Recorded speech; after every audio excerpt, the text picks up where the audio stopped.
এটা শুধু হজরত আদম আলাইহিস সালামের গল্প না, এটা তার সৃষ্টির আগের এক অজানা সময়ের আসল ঘটনা।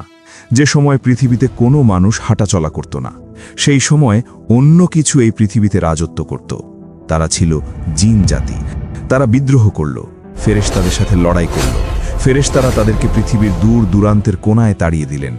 তারপর একদিন আল্লাহ তাআলা বললেন, আমি পৃথিবীতে একজন খলিফা সৃষ্টি করব। আর সেই মুহূর্ত থেকেই সব কিছু একদম বদলে গেল। মাটি থেকে একটা দেহ তৈরি করা হলো, কিন্তু সেই দেহটা কোনো সাধারণ দেহ ছিল না। ফেরেশতারা সবাই সিজদায় পড়ে গেলেন, কিন্তু একজন প্রত্যাখ্যান করলেন। তার নাম ছিল ইবলিস। সে বলল, আমি তার চেয়ে উত্তম, কারণ আমাকে আগুন থেকে তৈরি করা হয়েছে আর তাকে মাটি থেকে। ইতিহাসের প্রথম বর্ণবাদী ছিল সে। শয়তান তার উৎস নিয়ে গর্ব করল, আর এ কারণেই মানুষকে পৃথিবীতে পাঠানো হলো। কিন্তু এটাও আল্লাহর পরিকল্পনা ছিল। আপনি দেখছেন ইসলামের নির্দেশনা। আমরা নবীদের গল্পের সিরিজ চালিয়ে যাচ্ছি। ভিডিওগুলো চালিয়ে যেতে আপনার সাপোর্ট খুব জরুরি। ভিডিওটা লাইক করুন, কমেন্ট করুন আর চ্যানেল সাবস্ক্রাইব করুন। আপনি যদি প্রস্তুত থাকেন তাহলে চলুন শুরু করি। একটু ভেবে দেখুন তো, এমন একটা সময় যখন ইতিহাস এখনও লেখা শুরু হয়নি, যখন মানুষের নামটাও কোথাও ছিল না। পৃথিবী ছিল, আকাশ ছিল, পাহাড় ছিল, নদী ছিল, কিন্তু কোথাও একজন মানুষও ছিল না। তাহলে কি এই পৃথিবী খালি ছিল? না, একদমই না। কোরআন আমাদের একটা খুব গুরুত্বপূর্ণ কথা বলে ফেরেশতাদের মুখ দিয়ে। যখন আল্লাহ ফেরেশতাদের জানালেন যে তিনি মানুষ সৃষ্টি করবেন, তখন তারা তাড়াতাড়ি বলে উঠলেন, আপনি কি এমন কাউকে সৃষ্টি করবেন যে পৃথিবীতে ফাসাদ করবে আর রক্তপাত ঘটাবে? মানুষ তখনও সৃষ্টি হয়নি, কিন্তু ফেরেশতারা এমনভাবে বললেন যেন তারা আগে থেকেই দেখে ফেলেছেন যে এই সৃষ্টি রক্তপাত ঘটাবে। তাদের এই কথা বলার পেছনে নিশ্চয়ই আগের কোনো অভিজ্ঞতা ছিল। ইসলামী আলেমরা এই বিষয়টা এভাবে ব্যাখ্যা করেন, মানুষের আগে অন্য কিছু সৃষ্টি পৃথিবীতে বাস করত। সেই সৃষ্টি ছিল জিন। জিনকে আল্লাহ আগুন থেকে তৈরি করেছেন। তিনি তাদেরকে বুদ্ধি, ইচ্ছাশক্তি আর স্বাধীনতা দিয়েছেন, ঠিক যেমন পরে মানুষকে দেবেন। ইসলামী আলেম আর তাফসিরের বই অনুসারে আদম আলাইহিস সালামের আগে জিনরাই পৃথিবী শাসন করত। এই পৃথিবীটা তাদেরই ছিল। তারা পাহাড় পার হয়েছে, সমুদ্র পাড়ি দিয়েছে, জাতি গড়েছে, বসতি তৈরি করেছে, সমাজ গড়ে উঠেছে, আর ক্ষমতার লড়াই শুরু হয়েছে। কিন্তু সময়ের সাথে সাথে তাদের মধ্যে একটা অসুখ দেখা দিল। অহংকারের উপর ভিত্তি করে লোভ বাড়তে লাগল। শক্তিশালীরা দুর্বলদের পিষে ফেলতে লাগল। লুটপাট শুরু হলো, যুদ্ধ বেঁধে গেল, রক্ত ঝরতে লাগল। যে পৃথিবীটা একসময় শান্তির জায়গা ছিল, সেটা এখন রক্তের ময়দান হয়ে গেল। জিনরা একে অপরের সাথে লড়াই করত, আর হিংসা দৈনন্দিন জীবনের অংশ হয়ে গেল। তবে তাদের মধ্যেও কিছু বিশেষ জিন ছিল যারা আল্লাহর ইবাদত করত আর অনুগত থাকত। তাদের মধ্যে সবচেয়ে বড় ছিলেন আজাজিল। তিনি জান্নাতের সবচেয়ে উঁচু স্তরে থাকতেন। ইবলিস, যাকে তখন আজাজিল বলা হতো, তিনিও জিন ছিলেন। অন্যদের মতো তিনিও আগুন থেকে তৈরি, কিন্তু তিনি অন্যদের থেকে আলাদা ছিলেন। তিনি নিজের জাতিকে পেছনে ফেলে দিয়েছিলেন। তিনি রক্তপাত করেননি, বিদ্রোহ করেননি, বরং এমন ইবাদত করতেন যে বলা যায় কোনো ফেরেশতাও তার ধারে কাছে যেতে পারত না। ইসলামী আলেমদের বর্ণনা অনুসারে আজাজিল পৃথিবীতে, আকাশে, সমুদ্রে, পাহাড়ে এমন কোনো জায়গা বাকি রাখেননি যেখানে তিনি সিজদা করেননি। সব জায়গায় তাসবিহ পড়েছেন, আল্লাহর প্রশংসা করেছেন আর সিজদায় পড়েছেন। এই ইবাদতের কারণে তার মর্যাদা এত উঁচু হয়ে গিয়েছিল যে তিনি ফেরেশতাদের মধ্যে গ্রহণযোগ্য হয়ে গেলেন। তিনি জান্নাতে তাদের সাথে থাকতে শুরু করলেন। তিনি ফেরেশতাদের মধ্যে একজন শিক্ষকের মতো অবস্থান নিলেন। শত শত বছর ধরে তিনি তাদেরকে আল্লাহর মহত্ব শেখাতেন, ইবাদত শেখাতেন আর আল্লাহর প্রশংসা করার পদ্ধতি দেখাতেন। বর্ণনা অনুসারে আজাজিল 4 স্তরের আকাশে প্রত্যেক স্তরে আলাদা আলাদা উপাধি পেয়েছিলেন। পৃথিবীতে অবস্থানরত ফেরেশতারা তাকে ইবলিস নামে চিনত। আর পৃথিবীতে যে বিদ্রোহ আর ফাসাদ চলছিল তা বন্ধ করতে আল্লাহ তার নেতৃত্বে ফেরেশতাদের পাঠালেন। আজাজিল জিনদের বিরুদ্ধে লড়াই করলেন আর তাদেরকে পৃথিবীর দূরবর্তী জায়গায় তাড়িয়ে দিলেন। জিনরা দ্বীপে, খালি মরুভূমিতে আর ভূগর্ভস্থ গুহায় চলে গেল। পৃথিবী আবার শান্ত হয়ে গেল।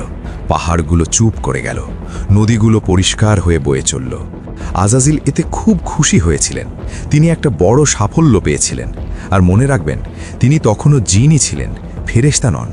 ফেরেশতারা আল্লাহর অবাধ্য হন না, তারা শুধু অনুগতের জন্য তৈরি, তাদের কোনো স্বাধীনতা নেই।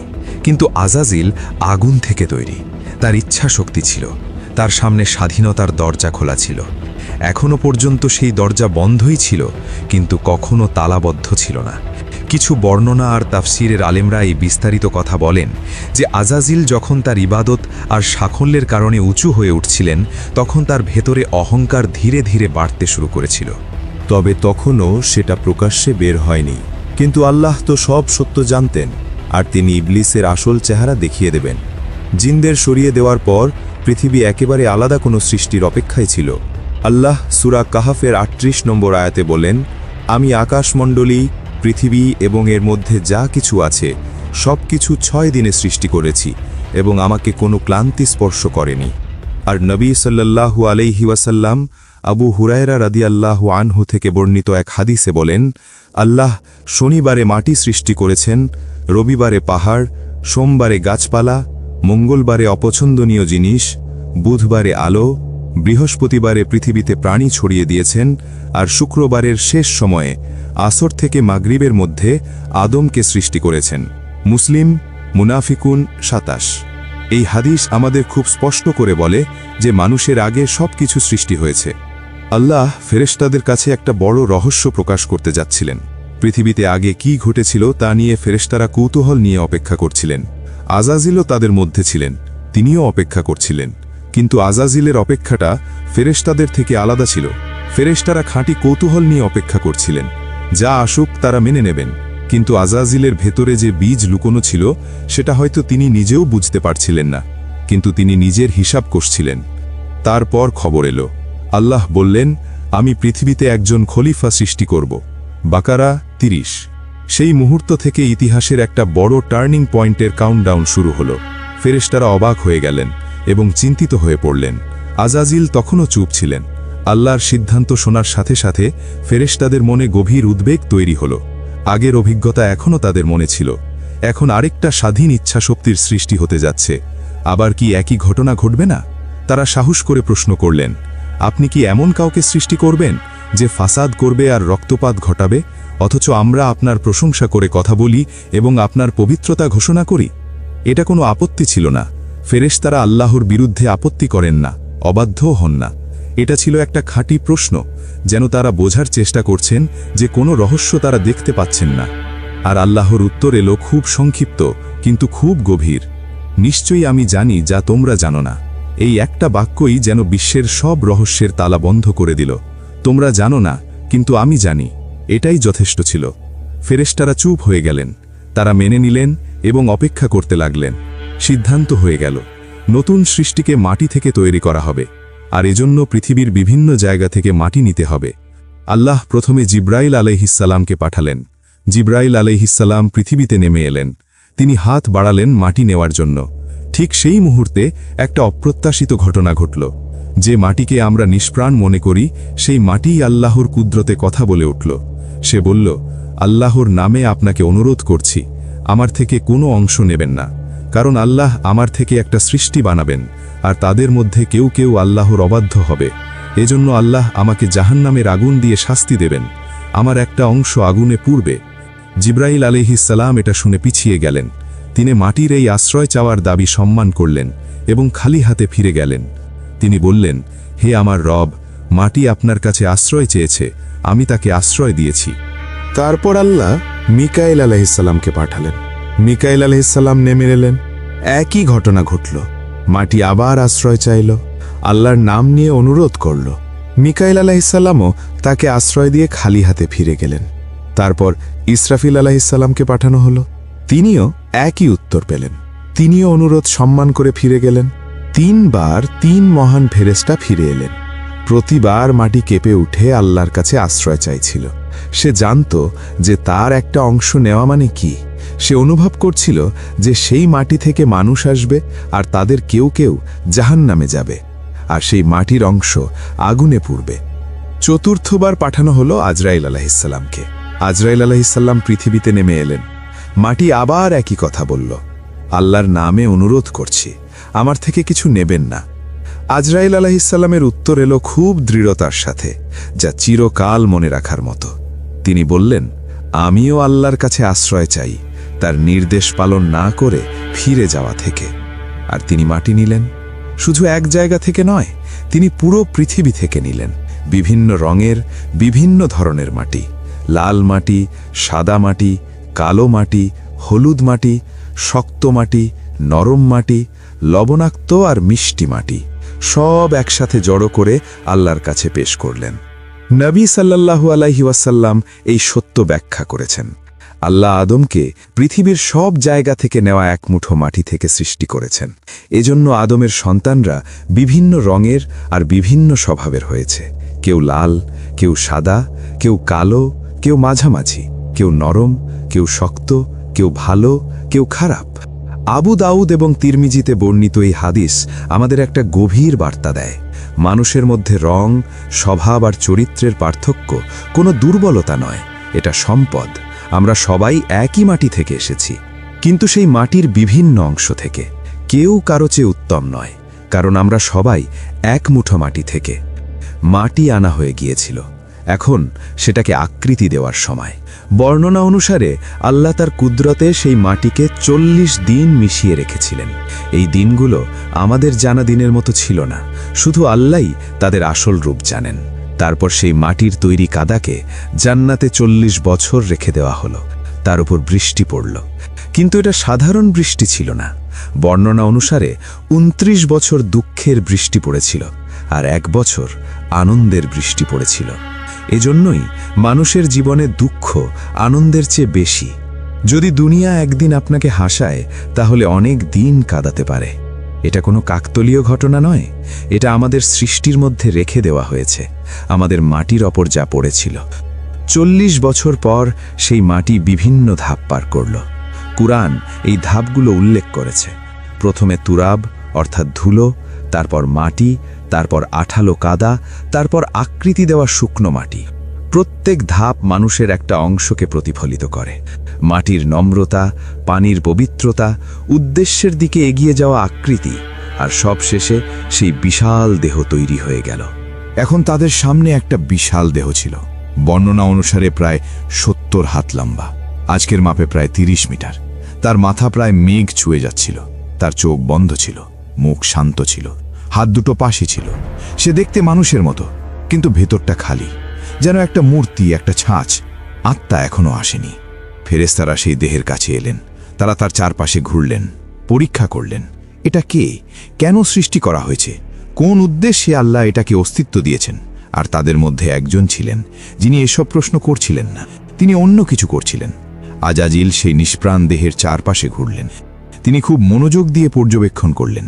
তিনি সেই বিশাল আকৃতির উপর ঝুঁকে পড়লেন, যেটার এখনো আত্মা আসেনি, জীবন নেই। তিনি দেখলেন, মাপলেন, মূল্যায়ন করলেন। তারপর বর্ণনা অনুসারে তিনি একটা অস্বাভাবিক কাজ করলেন। তিনি সেই দেহের খোলা অংশ দিয়ে ভেতরে ঢুকে গেলেন, পুরোটা ঘুরে দেখলেন, তারপর বেরিয়ে এলেন। আর নিজের মনে বললেন, আমি এই খোলা অংশগুলো দিয়ে এটাকে ধোঁকা দেব। এটা ছিল ইতিহাসের সবচেয়ে ঠান্ডা আর হিসাবি বাক্যগুলোর একটা। সেই দেহ তখনও জীবিত ছিল না, সে একটা নিঃশ্বাসও নেয়নি। কিন্তু আজাজিল ইতিমধ্যে তার পরিকল্পনা করে ফেলেছিলেন। তিনি ভেতরে ঢুকে দুর্বল জায়গাগুলো খুঁজে বের করেছিলেন, আর তার পথ তৈরি করে ফেলেছিলেন। লোভ, কামনা, রাগ, অহংকার। তিনি মনে মনে ঠিক করে ফেলেছিলেন কোন দুর্বলতা কখন ব্যবহার করবেন। আর ফেরেশতারা অন্য কিছু নিয়ে ব্যস্ত ছিলেন। তাদের মধ্যে একটা আলোচনা হলো। শয়তান তাদের দিকে ফিরে প্রশ্ন করলেন, যদি আল্লাহ এই সৃষ্টিকে জীবন দেন, আত্মা দেন, আর তারপর তোমাদের ওপর শ্রেষ্ঠত্ব দেন, তাহলে তোমরা কি করবে? ফেরেশতারা অবাক হয়ে বললেন, এটা কেমন প্রশ্ন? অবশ্যই আমরা আমাদের রবের আনুগত্য করব। আজাজিল এই উত্তর শুনে তার ভেতরের বীজটা প্রথমবারের মতো গরম হয়ে উঠল। সেই বিশাল দেহটা জান্নাতে দাঁড়িয়েছিল, অপেক্ষা করছিল। বিশ্ব তার জন্য প্রস্তুত হয়ে গিয়েছিল। পাহাড়গুলো ঠিক জায়গায় ছিল, নদী বয়ে চলছিল, ফলগুলো ডালে ঝুলছিল, সবকিছু তৈরি, শুধু আত্মাটা বাকি ছিল। আর সেই আত্মা ঠিক সময় আসবে। কিন্তু আত্মা আসার আগেই মানুষের স্বভাব দেখা দিতে শুরু করেছিল। বর্ণনা বলে, যখন আত্মা ঢোকানো হবে, তখন সেটা ধীরে ধীরে দেহে ছড়াবে। প্রথমে মাথায়, তারপর চোখে, তারপর গলায়। আর পায়ে পৌঁছানোর আগেই চোখ খুলে জান্নাত দেখার সাথে সাথে আদম আলাইহিস সালাম উঠে দাঁড়াতে চাইবেন। ফলগুলো দেখা যাচ্ছিল, জান্নাতের সৌন্দর্য সামনে। তাড়াতাড়ি করো, এখনই। আত্মা এখনো পায়ে পৌঁছয়নি, কিন্তু তিনি ইতিমধ্যে এগিয়ে যেতে চাইছিলেন। কোরআন এটা খুব স্পষ্ট করে বলে, মানুষকে অধৈর্য করে সৃষ্টি করা হয়েছে। আনবিয়া সালহিস। মানুষের এই অধৈর্যতা সৃষ্টির প্রথম মুহূর্ত থেকেই শুরু হয়েছে। আত্মা পুরোপুরি দেহে বসার আগেই সেই সৃষ্টি নড়তে চেয়েছিল। এখান থেকেই আমাদের অধৈর্যতা এসেছে, এখান থেকেই আমাদের তাড়াহুড়ো। যা আছে তার জন্য কৃতজ্ঞ না হয়ে আরও চাওয়ার ইচ্ছা শুরু হয়েছে। দেহ তৈরি হয়ে গিয়েছিল, মাটি আকৃতি পেয়েছিল, 40 বছরের দুঃখ সেখানে বসে গিয়েছিল। আজাজিল তার পরিকল্পনা করে ফেলেছিলেন। ফেরেশতারা কৌতূহল নিয়ে অপেক্ষা করছিলেন। বিশ্ব নিঃশ্বাস বন্ধ করে অপেক্ষা করছিল। আর আল্লাহ সেই বিশাল দেহে তার রূহ ঢেলে দিলেন। সেই মুহূর্তটা ছিল মানুষের ইতিহাসের শুরু। আত্মা সেই বিশাল দেহের দিকে এগিয়ে গেল, নাক দিয়ে ঢুকলো আর ছড়াতে শুরু করল। প্রথমে মাথায় পৌঁছল, চোখ খুলে গেল, আর সেই চোখ প্রথমবার জান্নাত দেখল। অসীম বাগান, রঙিন ফল, পরিষ্কার নদী, বর্ণনাতেই তালো। দেহের বাকি অংশে তখনও আত্মা পৌঁছয়নি, একটা নিঃশ্বাসও নেওয়া হয়নি, কিন্তু চোখ খোলা আর জান্নাত দেখা যাচ্ছিল।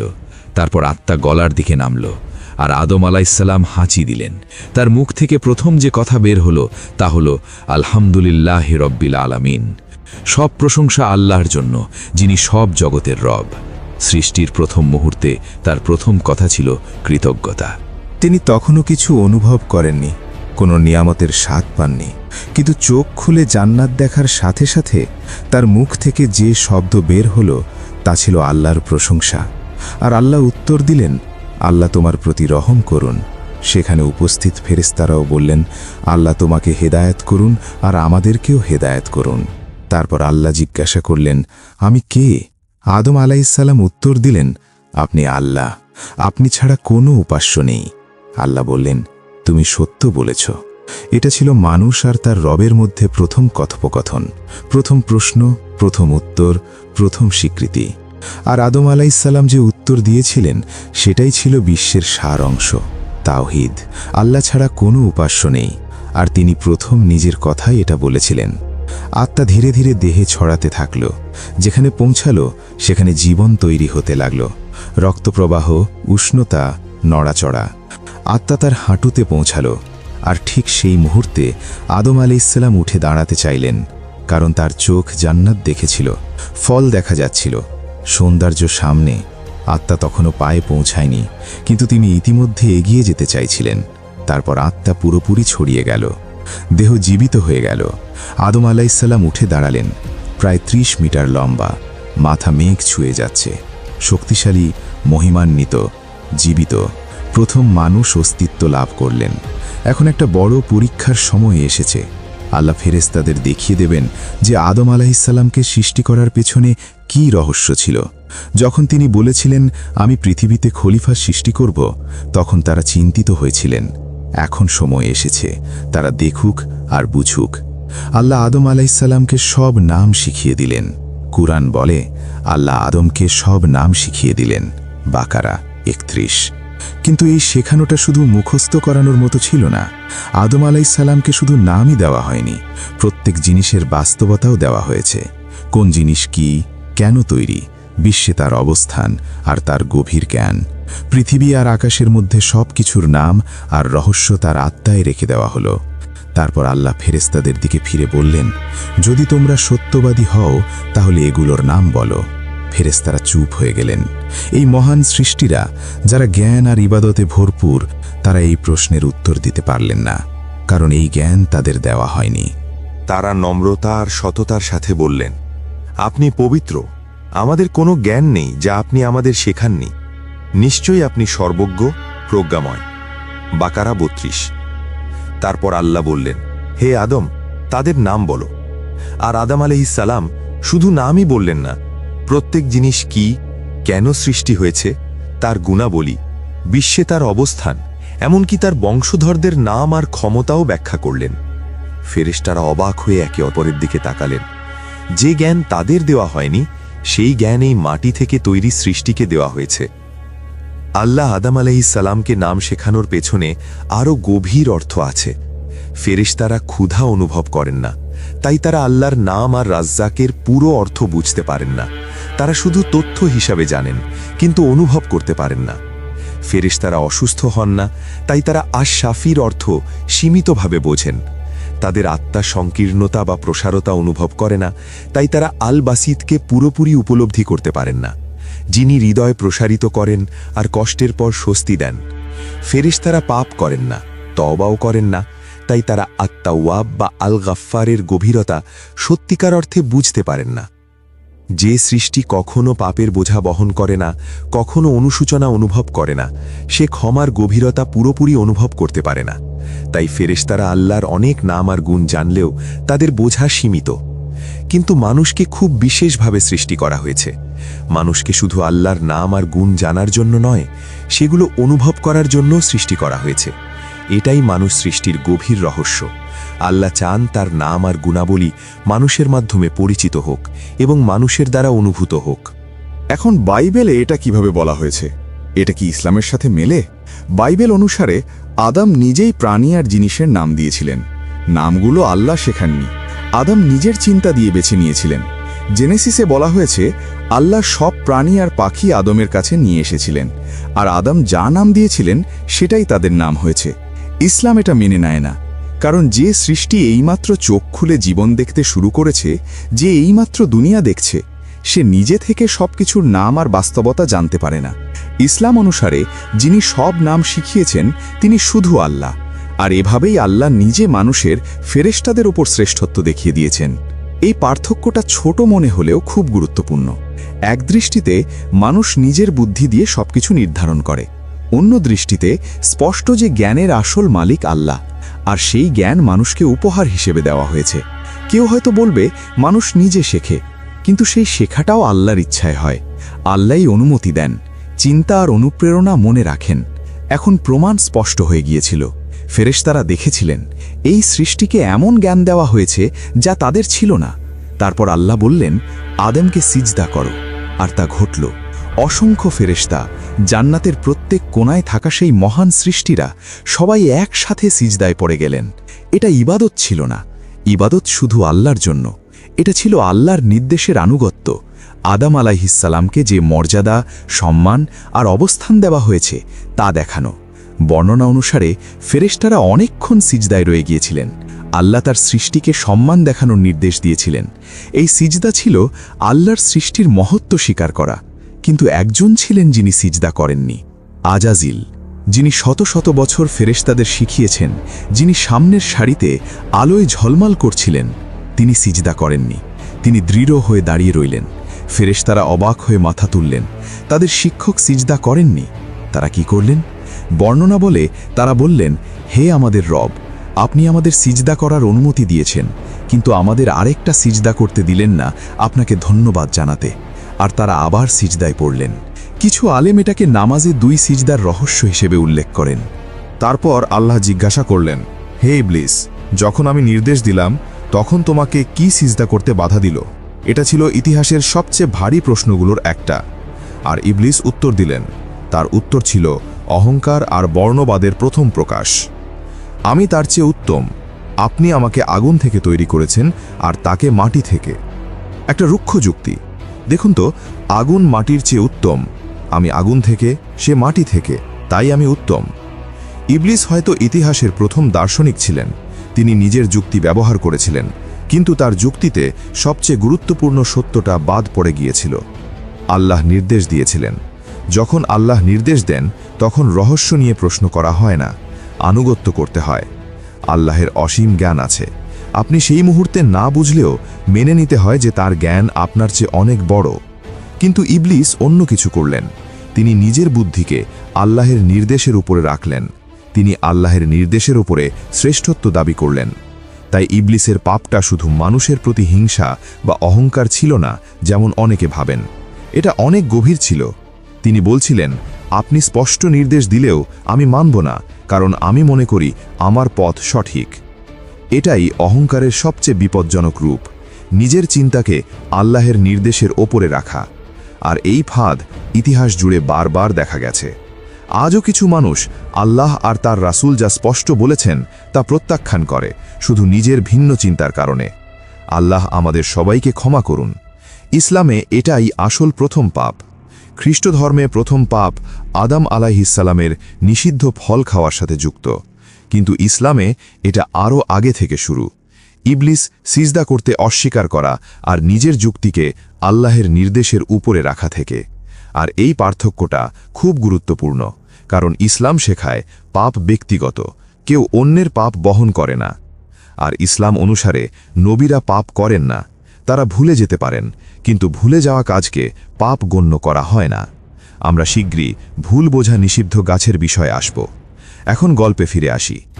আল্লাহ ইবলিসের বিদ্রোহ দেখিয়ে দিলেন এবং তার ভেতরে যা লুকানো ছিল তা বের করে আনলেন। তারপর তিনি রায় দিলেন, তাহলে এখান থেকে নেমে যাও, তোমার এখানে অহংকার করার অধিকার নেই, বের হয়ে যাও, তুমি নিচুদের মধ্যে। আরাফ 13। সেই মুহূর্তে ইবলিসের সব সৌন্দর্য কেড়ে নেওয়া হলো। শত শত বছরের ঝলমলে চেহারা, উঁচু মর্যাদা, সম্মান সব মুহূর্তে অদৃশ্য হয়ে গেল। তার মুখ কুৎসিত হয়ে গেল, আকৃতি বদলে গেল। আল্লাহের অভিশাপের ভার তার ওপর পড়ল।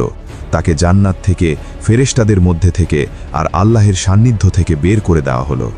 কিন্তু বের হওয়ার সময় তিনি একটা অনুরোধ করলেন, আমাকে সময় দিন কিয়ামতের দিন পর্যন্ত। আরাফ 14। আল্লাহ তাকে সময় দিলেন, কারণ এটাও পরীক্ষার অংশ ছিল। মানুষকে স্বাধীন ইচ্ছা শক্তি দিয়ে সৃষ্টি করা হয়েছে, আর সেই ইচ্ছাকে বাস্তব করতে একজন শত্রু থাকতে হবে। ইবলিস সেই শত্রু। আর এই সময় নিয়ে ইবলিস প্রতিশোধ আর ঘৃণায় কাপা গলায় প্রতিজ্ঞা করলেন, যেহেতু আপনি আমাকে পথভ্রষ্ট করেছেন, আমি তাদের জন্য আপনার সোজা পথে বসে থাকব। তারপর আমি তাদের কাছে আসব সামনে থেকে, পেছন থেকে, ডান দিক থেকে আর বাম দিক থেকে, আর আপনি তাদের অধিকাংশকে অকৃতজ্ঞ পাবেন। আরাফ 16-17। লক্ষ্য করুন, ইবলিস 4 দিকের কথা বলেছেন, কিন্তু ওপরের দিকের কথা বলেননি, কারণ ওপরের দিকটা আল্লাহের দিকে যায়। যখন কেউ হাত তুলে আল্লাহকে ডাকে, তখন ইবলিসের শক্তি ভেঙে যায়। সে সেদিক থেকে আসতে পারে না, চেষ্টা করলেও মানুষ দেখে পালিয়ে যায়। আর এখানে একটা গুরুত্বপূর্ণ কথা লক্ষ্য করবেন, ইবলিস আল্লাহকে দোষ দিলেন। এটা সবচেয়ে বিপজ্জনক পাপগুলোর একটা। আপনি যা করেছেন তার জন্য আল্লাহকে দোষ দেওয়া। যদি তাকে পরীক্ষা না করা হতো, তাহলে তার লুকানো কলুষতা কখনো প্রকাশ পেত না। তিনি মিথ্যা ইবাদতের ছবি নিয়ে জান্নাতে থাকতেন, কিন্তু নিজের দিকে তাকিয়ে তওবা করার বদলে তিনি আল্লাহকে দোষ দিলেন আর প্রতিশোধ বেছে নিলেন। আর আল্লাহ এটা মানুষের পরীক্ষার অংশ হিসাবে অনুমতি দিলেন, কারণ মানুষকে উঠতে হলে এমন কিছু থাকতে হবে যা তাকে টেনে নামায়। সংগ্রাম ছাড়া মানুষ অসতর্ক হয়ে যায়। কষ্ট, সমস্যা, যন্ত্রণা মানুষকে আল্লাহর দিকে আরও ফিরিয়ে দেয়, তার নামগুলো আরও আবিষ্কার করতে সাহায্য করে আর বড় করে।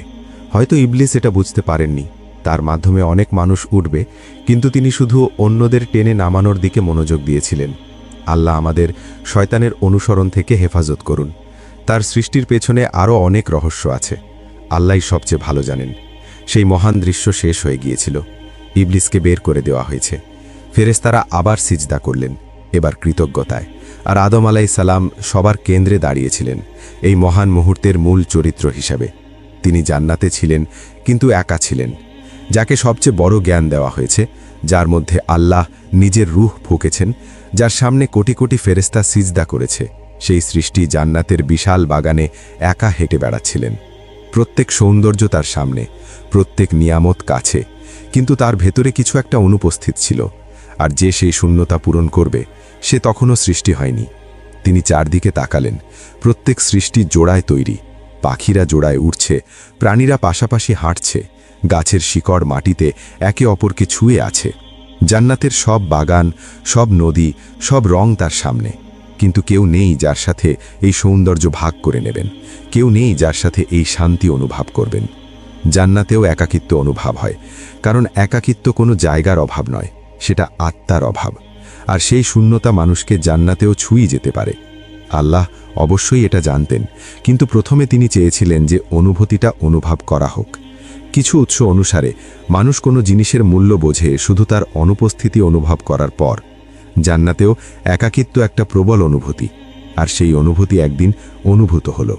একদিন আদম আলাইহিস সালাম গভীর ঘুমে পড়ে গেলেন। এটা সাধারণ ঘুম ছিল না, এটা ছিল সৃষ্টির অন্যতম বড় অলৌকিকতার সাক্ষী, আল্লাহর কুদরত নতুনভাবে প্রকাশ পাওয়ার একটা মুহূর্ত। ঘুমের মধ্যে আল্লাহ তার বাম দিক থেকে বর্ণনা অনুসারে তার পাঁজর থেকে নিলেন এবং সেখানে মাংস লাগিয়ে দিলেন। তারপর সেই টুকরো আল্লাহর কুদরতে ধাপে ধাপে আরেকটা সৃষ্টিতে পরিণত হতে লাগল। হাওয়া সৃষ্টি হলেন। তিনি চোখ খুলে দেখলেন জান্নাতের মাঝখানে সবুজ গাছ, পরিষ্কার পানি, অসীম আলো, সবকিছু নতুন, সবকিছু প্রথমবার। আর তার পাশে আদম আলাইহিসসালাম ঘুমিয়েছিলেন। তাফসিরের উৎস অনুসারে তাদের প্রথম সাক্ষাৎ এভাবে হয়েছিল। আদম আলাইহিসসালাম জেগে উঠলেন, তিনি কাছে কাউকে দেখলেন, তিনি থেমে গেলেন আর তাকিয়ে রইলেন। তার মনে এমন এক অনুভূতি হলো যা আগে কখনো হয়নি, কিন্তু সেটা অপরিচিত লাগলো না, সেটা কাছের লাগলো, যেন সেই সৃষ্টি তারই অংশ, কারণ তিনি সত্যিই তাই ছিলেন। তিনি জিজ্ঞাসা করলেন, তুমি কে? তিনি উত্তর দিলেন, আমি নারী। তোমাকে কি থেকে সৃষ্টি করা হয়েছে? তোমা থেকে। তোমাকে কেন সৃষ্টি করা হয়েছে? যাতে তুমি আমার সাথে শান্তি পাও। কুরআন এই সত্য বর্ণনা করে। তিনি তোমাদের এক আত্মা থেকে সৃষ্টি করেছেন এবং তার থেকে তার জোড়া সৃষ্টি করেছেন, যাতে সে তার সাথে শান্তি পায়। আরাফ 189। তওরাতের কিছু ব্যাখ্যা অনুসারে এই পছন্দের পেছনে আরও গভীর অর্থ আছে। আল্লাহ হাওয়াকে আদমের মাথা থেকে সৃষ্টি করেননি যাতে তিনি অহংকারী না হন। তিনি চোখ থেকে সৃষ্টি করেননি যাতে অন্যের জিনিসের লোভ না হয়। মুখ থেকে সৃষ্টি করেননি যাতে অপ্রয়োজনীয় কথা না বলেন। হৃদয় থেকেও সৃষ্টি করেননি যাতে সেখানে হিংসা বাসা না বাঁধে। আর হাত বা পা থেকেও না। তিনি শরীরের সবচেয়ে সুরক্ষিত আর লুকানো জায়গা থেকে সৃষ্টি করেছেন। পাঁজর ভেতরে থাকে, দেখা যায় না। তারা হৃদয়কে রক্ষা করে, লুকানো থাকে। এটা হাওয়ার স্বভাবকে প্রতিফলিত করে, নম্র, সঙ্গীর কাছাকাছি, রক্ষণশীল। এই বর্ণনাগুলো তার পরবর্তী জীবনের সাথেও মিলে যায়। তিনি আদম আলাইহিসসালামকে দোষ দেননি। তারা দুজনে একসাথে ভুল করেছিলেন এবং একসাথে তওবা করেছিলেন। ইসলামিক উৎসে তাকে এমন ব্যক্তি হিসাবে বর্ণনা করা হয়েছে যিনি সঙ্গীকে ভালোবাসেন, সাহায্য করেন আর প্রত্যেক পরিস্থিতিতে পাশে থাকেন। তারা যেন একই সত্তার দুই অর্ধেক। তারপর আল্লাহ তাদেরকে জান্নাতে থাকার নির্দেশ দিলেন এবং বললেন, হে আদম, তুমি আর তোমার স্ত্রী জান্নাতে থাকো, যেখান থেকে ইচ্ছা স্বাধীনভাবে খাও, কিন্তু এই গাছের কাছে যেও না, নয়তো তোমরা দুজনেই অন্যায়কারীদের মধ্যে পড়বে। বাকারা 35। এটা খুব মনোযোগ দিয়ে লক্ষ্য করুন। তিনি বলেননি খেও না, বলেছেন কাছে যেও না। এটা দেখায় নির্দেশটা কতটা গুরুতর ছিল। এক পা, এক মুহূর্তের কৌতূহল, একটা কি হবে যদি যথেষ্ট হতে পারত সীমা অতিক্রম করার জন্য। সেই গাছের আসল প্রকৃতি কুরআনে স্পষ্ট করে বলা হয়নি। কিছু আলেম বলেন এটা গমের গাছ ছিল, কারণ গম মানুষের মৌলিক খাবার এবং প্রতীকী অর্থ বহন করে। কিন্তু স্পষ্ট কোনো বর্ণনা না থাকায় নিশ্চিত করে বলা ঠিক নয়। গুরুত্বপূর্ণ বিষয় গাছটা নয়, গুরুত্বপূর্ণ হল আল্লাহ যে সীমানা নির্ধারণ করে দিয়েছেন। আল্লাহ আরেকটা স্পষ্ট সতর্কবার্তা দিয়েছিলেন, হে আদম, এই শয়তান তোমার এবং তোমার স্ত্রীর শত্রু, সে যেন তোমাদের জান্নাত থেকে বের না করে, নয়তো তোমরা কষ্ট পাবে। তাহা 117। সতর্কবার্তা স্পষ্ট ছিল। শত্রুকে চেলানো হয়েছিল, ফাঁদ দেখানো হয়েছিল, সীমানা নির্ধারণ করা হয়েছিল। তাহলে শয়তান কি করল? ইবলিসকে জান্নাত থেকে বের করে দেওয়া হয়েছিল, কিন্তু তিনি তার প্রতিশোধের প্রতিজ্ঞা ভোলেননি। তিনি পরিকল্পনা করছিলেন কিভাবে আদম আলাইহিসসালাম আর হাওয়াকে জান্নাত থেকে বের করবেন। কিন্তু একটা সমস্যা ছিল, তিনি জান্নাতে ঢুকতে পারছিলেন না। প্রহরীরা তাকে চিনত এবং ঢুকতে দিত না। তিনি প্রাণীদের কাছে গেলেন, প্রত্যেককে একই প্রশ্ন করলেন, আমাকে তোমার মুখে নিয়ে ভেতরে নিয়ে যাও। একে একে সবাই প্রত্যাখ্যান করল। তিনি বারবার চেষ্টা করলেন, কিন্তু কেউ রাজি হল না। শেষে সাপ রাজি হল। তখন সাপ অন্যরকম ছিল। বর্ণনা অনুসারে তার পা ছিল আর সে খুব সুন্দর দেখতে ছিল।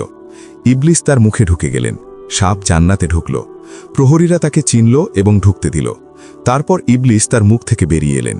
ঠিক সেই মুহূর্তে জান্নাতে নিষিদ্ধ গাছের কাছে ফিসফিসানি শুরু হলো। ইবলিস প্রথমে হাওয়ার কাছে গেলেন। তার গলা নরম ছিল, চেহারা বন্ধুত্বপূর্ণ লাগছিল। তিনি ফিসফিস করে বললেন, তুমি কি জানো তোমার রব তোমাদের এই গাছ থেকে নিষেধ করেছেন কেন? যে এটা খাবে সে ফেরেশতা হয়ে যাবে অথবা চিরকাল বেঁচে থাকবে। আল্লাহ এটা নিষেধ করেছেন যাতে তোমরা এমন না হও। তারপর তিনি আরও এগিয়ে গেলেন এবং সবচেয়ে বিপজ্জনক অস্ত্র ব্যবহার করলেন। তিনি আল্লাহর নামে শপথ করলেন, আল্লাহর কসম, আমি তোমাদের খাঁটি উপদেশ দিচ্ছি। আল্লাহর কসম, আমি যা বলছি তা সত্য। হাওয়া এটা শুনে তার মনে কৌতূহল জাগল। একটা খাঁটি হৃদয় কল্পনাও করতে পারে না যে কেউ আল্লাহর নাম নিয়ে মিথ্যা বলবে। আল্লাহর নামে শপথ করে কে মিথ্যা বলবে? এটা নিজে পাপ ছিল না, কিন্তু পরীক্ষার একটা দরজা খুলে গেল। কুরআন এখানে একটা খুব গুরুত্বপূর্ণ পার্থক্য দেখায়। আল্লাহ বলেছিলেন, কাছে যেও না, নয়তো তোমরা অন্যায়কারীদের মধ্যে পড়বে। কিন্তু শয়তান অন্যভাবে বলেছিল। বাইবেলের সংস্করণে বলা হয়েছে, আল্লাহ তাদের বলেছিলেন, যেদিন তুমি খাবে সেদিন মরবে। আর শয়তান বলেছিল, না, তোমরা মরবে না। কিন্তু বাস্তবে আদম আলাইহিসসালাম আর হাওয়া সেদিন মরেননি। তাই সেই সংস্করণে একটা ভুল কথা আল্লাহর নামে বলা হয়েছে। কুরআনে আল্লাহ সত্য বলেন আর শয়তান মিথ্যা বলে। আর শেষে তারা গাছ থেকে খেলেন এবং আল্লাহ যেমন বলেছিলেন তেমনি অন্যায়কারীদের মধ্যে পড়লেন। হাওয়া গাছের দিকে হাঁটলেন। তিনি হাত বাড়ালেন, ফল নিলেন, এক কামড় দিলেন। তারপর সেটা আদম আলাইহিসসালামের কাছে নিয়ে এলেন। তিনি বললেন, দেখো, এর গন্ধ কি সুন্দর, রং কি সুন্দর, স্বাদ কি মিষ্টি। আদম আলাইহিসসালামও খেলেন। সেই মুহূর্তে সবকিছু বদলে গেল। কুরআন অনুসারে হঠাৎ তাদের আবরণ সরে গেল। এমন এক অনুভূতি যা আগে কখনো হয়নি তাদের ওপর এসে পড়ল, লজ্জা। তারা নিজেদেরকে উন্মুক্ত মনে করলেন এবং দ্রুত জান্নাতের পাতা দিয়ে নিজেদের ঢেকে ফেললেন। তাদের হাত কাঁপছিল। তারপর একটা কণ্ঠস্বর শোনা গেল, আল্লাহর কণ্ঠস্বর, আমি কি তোমাদের এই গাছ থেকে কিছু খেতে নিষেধ করিনি? আর কি বলিনি শয়তান তোমাদের স্পষ্ট শত্রু? আরাফ 22। বাইবেলে এই মুহূর্তটা অন্যভাবে বর্ণনা করা হয়েছে। বলা হয়েছে, আদম আর হাওয়া গাছের মধ্যে লুকিয়ে পড়লেন, আর আল্লাহ ডেকে বললেন, তোমরা কোথায়? যেন তারা আল্লাহর কাছ থেকে লুকাচ্ছিলেন। কিন্তু কুরআন একেবারে আলাদা আর গভীর দৃশ্য উপস্থাপন করে। কুরআনে আদম আলাইহিসসালাম আর হাওয়া আল্লাহর কাছ থেকে পালিয়ে যাননি, বরং তারা তাড়াতাড়ি তার দিকে ফিরে গিয়েছিলেন। তারা কোনো অজুহাত দেননি, একে অপরকে দোষারোপ করেননি। অনুশোচনার সাথে তারা বলেছিলেন, হে আমাদের রব, আমরা নিজেদের প্রতি অন্যায় করেছি। যদি আপনি আমাদের ক্ষমা না করেন এবং রহম না করেন, তাহলে আমরা অবশ্যই ক্ষতিগ্রস্তদের মধ্যে পড়ব। আরাফ 23। এই দোয়াটা ইসলামে তাওবার সারাংশ হয়ে গিয়েছে। এখানে 3টে জিনিস আছে: ভুল স্বীকার করা, অনুশোচনা করা আর আল্লাহর কাছে ক্ষমা চাওয়া। কোনো অজুহাত নেই, কোনো দোষারোপ নেই, কোনো পালানো নেই, শুধু খাঁটি সমর্পণ। আর এটা ইসলাম আর খ্রিস্ট ধর্মের মধ্যে একটা মূল পার্থক্য দেখায়। খ্রিস্ট ধর্মে আদমের পাপ প্রত্যেক মানুষের উপর চাপিয়ে দেওয়া হয়। প্রত্যেক শিশু পাপ নিয়ে জন্মায়। কিন্তু ইসলাম এটা সম্পূর্ণ প্রত্যাখ্যান করে। আল্লাহ বলেন, কোনো আত্মা অন্যের বোঝা বহন করে না। জুমার 7। প্রত্যেক মানুষ খাঁটি, নিষ্পাপ হয়ে জন্মায়। ইসলামে এভাবে আদি পাপের ধারণা নেই। পাপ ব্যক্তিগত এবং পাপের ফলাফলও ব্যক্তিগত। আল্লাহ বললেন, এখান থেকে নেমে যাও। তোমরা একে অপরের শত্রু হয়ে পৃথিবীতে।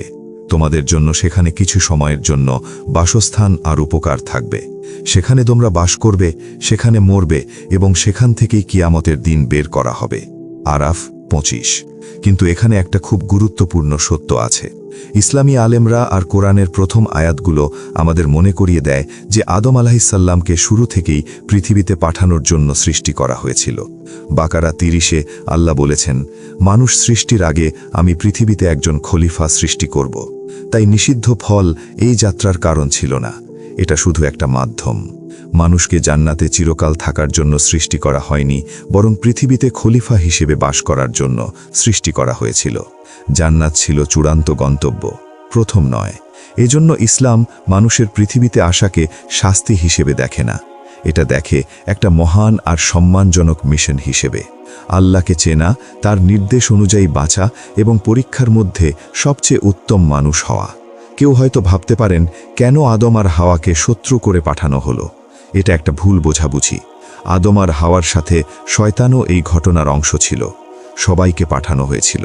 ইসলামী আলেমরা ব্যাখ্যা করেন যে আসল শত্রুতা মানুষ আর শয়তানের মধ্যে, আদম আর হাওয়ার মধ্যে নয়। কিছু আলেম আরও যোগ করেন যে মানুষের মধ্যেও শত্রুতা থাকবে। এটা পরীক্ষার অংশ।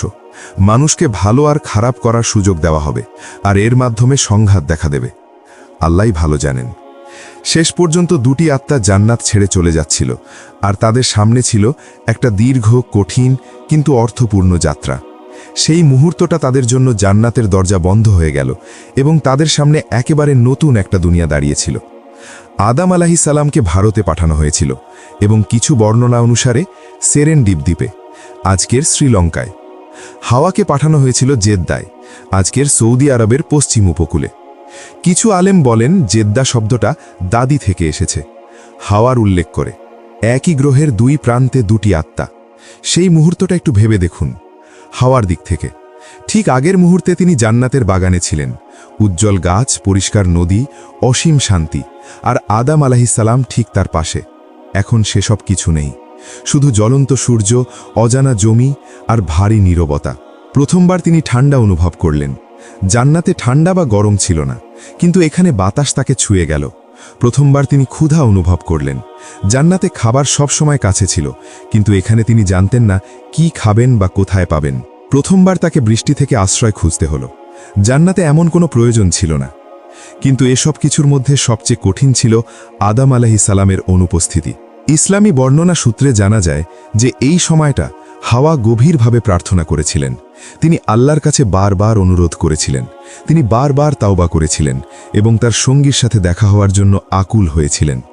প্রত্যেক সকালে তিনি সূর্যের দিকে তাকিয়ে ভাবতেন যে একই সূর্য আদম আলাইহিসসালামকে ছুঁয়ে যাচ্ছে। প্রত্যেক রাতে তিনি চাঁদের দিকে তাকাতেন। তাদের মধ্যে একটা অদৃশ্য কিন্তু অটুট সংযোগ ছিল, যেন দুটি হৃদয়ের মাঝে একটা সূক্ষ্ম রেখা। তাদের মধ্যে কোনো দোষারোপ ছিল না। যদি তারা একে অপরকে দোষ দিতেন তাহলে সেই সংযোগ ভেঙে যেত। কিন্তু তারা দুজনেই আল্লাহর দিকে ফিরেছিলেন। তারা তাদের ভুল স্বীকার করেছিলেন, ক্ষমা চেয়েছিলেন এবং ধৈর্যের সাথে অপেক্ষা করছিলেন।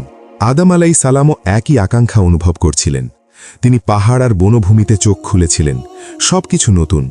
তিনি জানতেন না মাটির নিচে কি আছে, কোন ফল নিরাপদ না ক্ষতিকর, কিভাবে ঠান্ডা থেকে নিজেকে রক্ষা করতে হবে। কিন্তু আল্লাহ তাকে একা ছাড়েননি। আল্লাহ তাকে হেদায়েত করেছিলেন।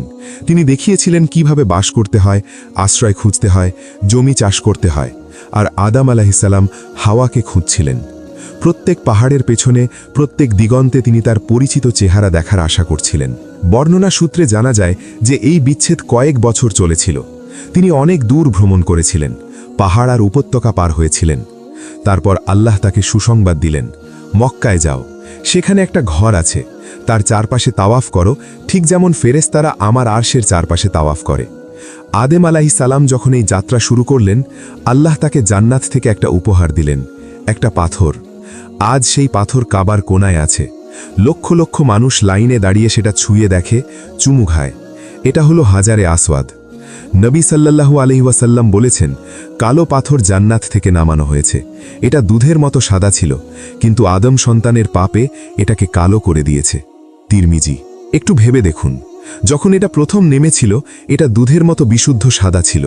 সময়ের সাথে অসংখ্য হাত এটাকে ছুঁয়েছে, অসংখ্য মানুষ এটাকে চুমু খেয়েছে, আর তার রং বদলে গেছে।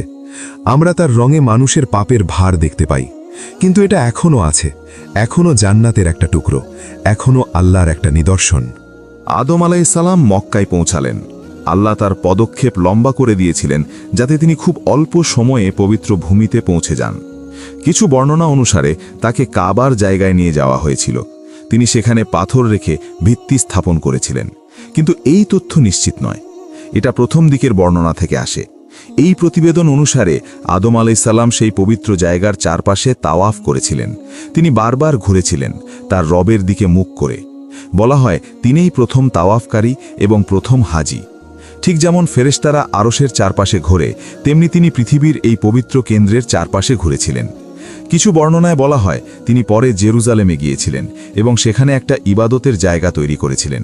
বলা হয় এই জায়গা পরে সুলাইমান আলাইহিসসালাম দ্বারা মসজিদুল আকসা হিসাবে পুনর্নির্মিত হবে। কিন্তু এটাও নিশ্চিত নয়, এটা বর্ণনার ওপর ভিত্তি করে। এই বর্ণনা অনুসারে নূহ আলাইহিসসালামের বন্যার সময় কাবার এই প্রথম কাঠামো পানি আর বালিতে ঢেকে গিয়েছিল। সময়ের সাথে তার চিহ্ন মুছে গিয়েছিল আর শুধু ভিত্তি অবশিষ্ট ছিল। পরে আল্লাহর নির্দেশে ইব্রাহিম আলাইহিসসালাম এবং তার ছেলে ইসমাইল আলাইহিসসালাম সেই ভিত্তি খুঁজে পেয়ে কাবা পুনর্নির্মাণ করেছিলেন। কোরআন স্পষ্ট করে বলে, আর ইব্রাহিম এবং ইসমাইল ঘরের ভিত্তি উঁচু করছিলেন। বাকারা 107। তাই আমরা যা নিশ্চিতভাবে জানি তা হলো মানবতার প্রথম ইবাদতের জায়গা হলো কাবা। এটা স্পষ্ট এবং নিশ্চিত। নির্মাণ ইব্রাহিম আলাইহিসসালাম এবং ইসমাইল আলাইহিসসালামের। আদম আলাইহিসসালাম সম্পর্কিত প্রতিবেদনগুলো এই সত্যের সাথে যুক্ত প্রথম দিকের বর্ণনা। বছর পার হয়ে গেল, কত বছর আমরা ঠিক জানি না, কিন্তু অনেক সময় পার হয়েছে, আর অবশেষে সেই মুহূর্ত এসেছে। ইসলামী বর্ণনা বলে যে আদম আলাইহিসসালাম এবং হাওয়া আরাফাত পর্বতে মিলিত হয়েছিলেন। আরাফাত নামটাই চেনা বা জানা থেকে এসেছে। এটা মিলন এবং একে অপরকে খুঁজে পাওয়াকে নির্দেশ করে। সেই জায়গা পরে হজের সময় লক্ষ লক্ষ মুসলিম যেখানে দাঁড়িয়ে কাঁদে এবং দোয়া করে সেই পবিত্র জায়গা হয়ে উঠবে। সেদিন দুজন মানুষ একে অপরকে খুঁজে পেয়েছিলেন। হাওয়া দূর থেকে তাকে দেখে দ্রুত হাঁটতে শুরু করলেন। আদম আলাইসাল্লাম তাকে দেখে থেমে গেলেন। তিনি তার চোখকে বিশ্বাস করতে পারছিলেন না। সেই পরিচিত মুখ, সেই পরিচিত শান্তি, বছরের আকাঙ্ক্ষা, দিনের দোয়া, রাতের অশ্রু, সেই দীর্ঘ যাত্রা, সব কিছু সেই মুহূর্তে অর্থপূর্ণ হয়ে উঠল। তাদের মিলন ছিল অশ্রুতে ভরা, কিন্তু এবার যন্ত্রণার অশ্রু নয়, কৃতজ্ঞতার অশ্রু। আর সেই নীরব পৃথিবীর ভূমিতে মানবতার মা বাবা এক হয়ে গেলেন। আর দুটি আলাদা আত্মা নয়, একটা জীবন শুরু হলো। দুনিয়া তাদের জন্য অপেক্ষা করছিল, আর আল্লাহর পরিকল্পনা নতুন পর্যায়ে চলে গেল। নবী সাল্লাল্লাহু আলাইহি ওয়াসাল্লাম বলেছেন, শুক্রবার সেই সবচেয়ে উত্তম দিন যেদিন সূর্য উদয় হয়। সেদিন আদম সৃষ্টি হয়েছেন, সেদিন তিনি জান্নাতে প্রবেশ করেছেন, আর সেদিন তাকে বের করে দেওয়া হয়েছে। আর কিয়ামতও সেদিন হবে। সহিহ মুসলিম। জান্নাত ছেড়ে আসা আর কিয়ামতের দিন প্রথমে নেতিবাচক মনে হতে পারে, কিন্তু বাস্তবে এগুলো ভালোর দিকে নিয়ে যায়। একটা আল্লাহর ভালোবাসা পাওয়ার পরীক্ষা, অন্যটা পরকালে প্রবেশ, জান্নাতে ফিরে যাওয়া এবং আল্লাহকে দেখা। এগুলো স্পষ্টতই ভালো ফলাফল। প্রত্যেক শুক্রবার যখন সূর্য উদয় হয়, এটা আমাদের মানবতার প্রথম দিনের কথা মনে করিয়ে দেয়। তারা আরাফাতে মিলিত হয়েছিলেন। যখন অশ্রু থেমে গেল আর তাদের হাত আবার একে অপরের হাত ধরল, তখন দুনিয়া এক মুহূর্তের জন্য চুপ হয়ে গেল। তারপর আসল জীবন শুরু হলো। জান্নাত এখন পেছনে, সেই অসীম বাগান, হাতের কাছে ফল, ক্লান্তি বা ক্ষুধাহীন জীবন, সবকিছু পেছনে ফেলে দেওয়া হয়েছে। এখন ছিল শক্ত মাটি, প্রখর সূর্য, আর প্রতিদিন একটু একটু করে গড়ে তোলার জীবন। কিন্তু আল্লাহ তাদের একা ছাড়েননি। আদম আলাইসাল্লাম ছিলেন পৃথিবীর প্রথম নবী। তখন নবুয়ত শুধু বার্তা দেওয়া ছিল না, এটা ছিল জীবন শেখানো। আল্লাহ তাকে অনুপ্রাণিত করেছিলেন কিভাবে মাটি খনন করতে হয়, বীজ বপন করতে হয়, ফসল কাটতে হয়, প্রাণী দেখাশোনা করতে হয়, আশ্রয় তৈরি করতে হয়, ঠান্ডা থেকে রক্ষা পেতে হয়। বর্ণনা অনুসারে আল্লাহ তাকে লোহা দিয়ে কাজ করাও শিখিয়েছিলেন। তিনি সরঞ্জাম তৈরি করেছিলেন, চাষ করেছিলেন, রুটি বানিয়েছিলেন, আর এসব তিনি হাওয়া এবং তাদের সন্তানদের শিখিয়েছিলেন। তিনি ছিলেন মানবতার প্রথম শিক্ষক, প্রথম চাষী, প্রথম কারিগর। আদম আলাইসাল্লামের গল্পের সবচেয়ে গুরুত্বপূর্ণ সত্যগুলোর একটা হলো এটা, তার সান্ত্বনা দেওয়ার জন্য কেউ ছিল না। কোনো নবী বলতে পারতেন না, আদমও এর মধ্য দিয়ে গেছেন, ধৈর্য ধরো। কিন্তু পরবর্তী সব নবীরা তার গল্পে সান্ত্বনা পেয়েছেন। তিনি প্রত্যেক কষ্টের প্রথম মুখোমুখি হয়েছেন, কিন্তু আল্লাহ দয়ালু। প্রত্যেক কষ্টের সাথে তিনি স্বস্তি দিয়েছেন। আরাফাতে তাদের মিলনের কিছু সময় পর হাওয়া গর্ভবতী হলেন। তাদের দুজনের জন্যই এটা একেবারে অজানা ছিল, কিন্তু তারা আনন্দ আর উত্তেজনা অনুভব করছিলেন। আগে কেউ এটা অনুভব করেনি। শরীরে কিছু একটা বদলাচ্ছিল, কিন্তু তারা পুরোপুরি বুঝতে পারছিলেন না। আবার আল্লাহ তাদের হেদায়েত করলেন, আর তারপর প্রথম শিশু জন্ম নিল ইসলামী ইতিহাসে। বিভিন্ন উৎসে তার নাম সামান্য আলাদা। সাধারণত বলা হয় প্রথম সন্তান ছিল কাবিল এবং তার যমজ, তারপর হাবিল এবং তার যমজ। সময়ের সাথে আদম আলাইসাল্লাম তার সন্তানদের মধ্যে উত্তেজনা লক্ষ্য করতে শুরু করলেন। তিনি কাবিলের চোখে অন্ধকার দেখতে পাচ্ছিলেন। তিনি তাকে উপদেশ দিয়েছিলেন, সতর্ক করেছিলেন, কথা বলেছিলেন, কিন্তু কাবিল শোনেনি। এটা মানবতার ইতিহাসের একটা ভারী সত্য। একজন নবী তার নিজের ছেলেকে আল্লাহর কথা বোঝাচ্ছেন, অথচ ছেলে মানছে না। প্রত্যেক প্রজন্মে একজন হাবিল আর একজন কাবিল থাকে, এমনকি একই ঘরে। একজন সঠিক পথে চলে আর অন্যজন অন্ধকারের দিকে যায়। মানবতা বাড়ছিল, পৃথিবী ভরে উঠছিল। আদম আলাইসাল্লাম তার সন্তানদের দিকে তাকাতেন, বাবার আনন্দ আর নবীর উদ্বেগ নিয়ে। কারণ শয়তান একটা প্রতিজ্ঞা করেছিল, আর সেই প্রতিজ্ঞা খালি থাকবে না। সে কাবিলের হৃদয়ে একটা দরজা খুঁজে পেয়েছিল। কাবিল কাজ করছিল, উৎপাদন করছিল, কিন্তু আর আল্লাহর জন্য নয়। সে নিজের জন্য বেঁচেছিল। সে নিজের প্রচেষ্টায় বিশ্বাস করত এবং সবকিছুকে নিজের ক্ষমতার সাথে যুক্ত করত। তার হৃদয় খালি হয়ে গিয়েছিল, আর খালি হৃদয় শয়তান সহজেই ঢুকে যায়। হাবিল ছিলেন আলাদা। তার কাছে সম্পদ কম ছিল, কিন্তু তার হৃদয় ভরা ছিল। তিনি যা পেয়েছেন সেটাকে আল্লাহর আমানত মনে করতেন। গুরুত্বপূর্ণ ছিল পরিমাণ নয়, নিয়ত। সময় চলে গেল এবং বিয়ের বয়স এলো। আল্লাহর নির্দেশ স্পষ্ট ছিল, যমজরা একে অপরকে বিয়ে করতে পারবে না। কাবিলকে হাবিলের যমজকে বিয়ে করতে হবে, কিন্তু কাবিল এটা চাইছিলেন না। তিনি আরও সুন্দরীকে চাইছিলেন। তিনি আল্লাহর নির্দেশের বদলে নিজের কামনা বেছে নিলেন। তার মনে একটা চিন্তা এলো, আমি ভালো জানি। এটা ছিল ইবলিসের মতোই চিন্তা। আদম আলাইহিসসালাম তাকে অনেকবার সতর্ক করেছিলেন, কিন্তু কাবিল শোনেননি। তার রাগ বাড়ছিল, শয়তান তাকে দেখছিল। শেষ পর্যন্ত একটা সিদ্ধান্ত হয়, দুজনেই আল্লাহকে উপহার দেবে। যার উপহার গ্রহণ করা হবে সে সঠিক। হাবিল তার কাছে যা সবচেয়ে ভালো ছিল তা বেছে নিলেন, কাবিল খুব সামান্য কিছু বেছে নিলেন। আগুন নেমে এলো, হাবিলের উপহার গ্রহণ করা হলো, কাবিলের উপহার প্রত্যাখ্যাত হলো। হাবিল কৃতজ্ঞতার সাথে আল্লাহর দিকে ফিরলেন, কাবিল রাগে ভরে গেলেন। তিনি মেনে নিতে চাইছিলেন না যে তিনি ভুল করেছেন। তিনি তার ভাইকে দোষ দিলেন। হাবিল তাকে বললেন, আল্লাহ শুধু তাদের থেকে গ্রহণ করেন যাদের তাকওয়া আছে। কিন্তু কাবিল এই সত্য দেখতে চাইছিলেন না। শয়তান আবার ঢুকল, সে একই কথা ফিসফিস করে বলতে থাকল, এটা অন্যায়। কাবিল এই চিন্তা মেনে নিলেন এবং শেষে বললেন, আমি তোমাকে হত্যা করব। হাবিল উত্তর দিলেন, তুমি যদি আমাকে হত্যা করার জন্য হাত তুলো, তাহলেও আমি তোমার বিরুদ্ধে হাত তুলব না, আমি আল্লাহকে ভয় করি। এই কথাগুলো কাবিলকে থামাতে পারল না। একদিন হাবিল বিশ্রাম করছিলেন, কাবিল কাছে এলেন। তিনি হাতে একটা পাথর নিলেন। তার বিবেক শেষবারের মতো কথা বলল, কিন্তু তিনি তাকে চুপ করিয়ে দিলেন। শয়তান ফিসফিস করে বলল, ছুড়ে দাও, আর কাবিল ছুড়ে দিলেন। হাবিলকে হত্যা করা হলো। পৃথিবীতে প্রথম রক্তপাত ঘটল। কোরআন এই মুহূর্ত বর্ণনা করে। তার আত্মা তার ভাইকে হত্যা করা সহজ করে দিল, তাই সে তাকে হত্যা করল এবং ক্ষতিগ্রস্তদের মধ্যে সে পড়ে গেল। মায়দা 30। কাবিল এক মুহূর্ত থেমে গেলেন। প্রথম যে অনুভূতি তিনি পেলেন সেটা ছিল এক অদ্ভুত বিজয়ের অনুভূতি। এটা শেষ, আমি জিতে গেছি, এখন সে আমার চেয়ে ভালো নয়। কিন্তু এই অনুভূতি বেশিক্ষণ টিকল না। কয়েক সেকেন্ডের মধ্যে অন্য কিছু এলো, ভয়। হাবিল নড়ছিলেন না। এটা ছিল প্রথমবার মৃত্যু দেখা।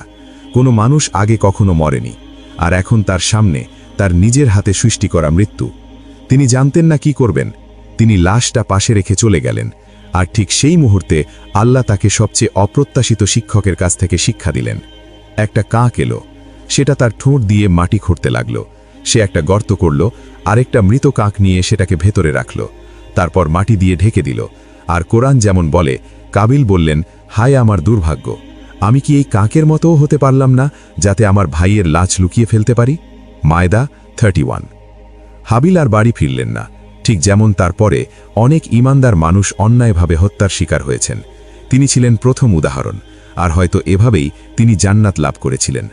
আদম আলাইহিসসালাম, হাওয়া আলাইহিসসালাম আর তার স্ত্রী তার জন্য অপেক্ষা করছিলেন। ইতিহাস জুড়ে লক্ষ লক্ষ মানুষ তাদের প্রিয়জনের জন্য অপেক্ষা করেছেন, ভাই, ছেলে, মেয়ে, স্ত্রী, কিন্তু তারা আর বাড়ি ফেরেননি। কাবিলের মতো অত্যাচারীরা তাদের হত্যা করেছে।